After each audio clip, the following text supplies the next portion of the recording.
Fair, spoiler-free reviews of the newest films. Vaughn on Movies. In this remake, Russell Brand stars as the titular Arthur, an eccentric billionaire who falls in love with a commoner played by Greta Gerwig, but his mom wants him to be married to a rich woman played by Jennifer Garner so she can maintain the family wealth. And so hilarity ensues.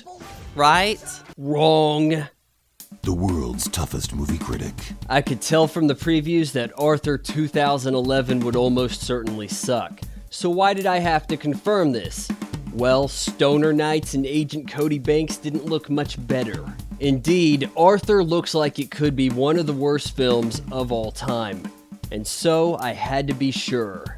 Much to my surprise, there are some saving graces. Of course, Helen Mirren is funny as Arthur's nanny Hobson. She also makes the film a little more dramatic than I had bargained for. Another solid performance comes from Greta Gerwig. She's charming and steals every scene in which she's featured. Lastly, first-time feature film director Jason Weiner brings so much more to this film than it really deserves. The production values are all there, and at times, you'd swear you were watching Christopher Nolan. And now, the bad news. Guess who Russell Brand based his Arthur on? If you guessed himself, you're winning. This is a guy whose only life skill is being interviewed. Brand is only tolerable in the moderation a supporting role affords, which clearly this is not. I also want to point out that this comedy, though having some delightful moments, doesn't pack in the laughs. Arthur's use of his funds is questionable, but done in some fun ways.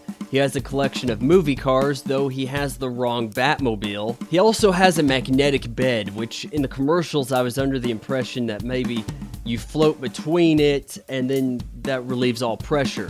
But instead you float on a traditional bed. I also want to mention that there's a guy in this movie who might be Nick Nolte. He sounds a little bit like him, doesn't look much like him. And before I give up my final score, I have to give a shout out to Norcross for answering this week's Pop Quiz Hotshot trivia question. If you want to win a shout out, yada yada yada blah blah blah, follow me on Twitter at Vaughn on Movies. Be the first to answer the trivia question, posted Monday, 6 p.m. Central Time. The story behind Arthur is trite. It's stupid for someone like Gardner's character to want to be married to this bum, even though she's already rich. It's also hard to believe that under Hobson's guidance, Arthur became such an idiot. Speaking of which, there's reference to him being an alcoholic.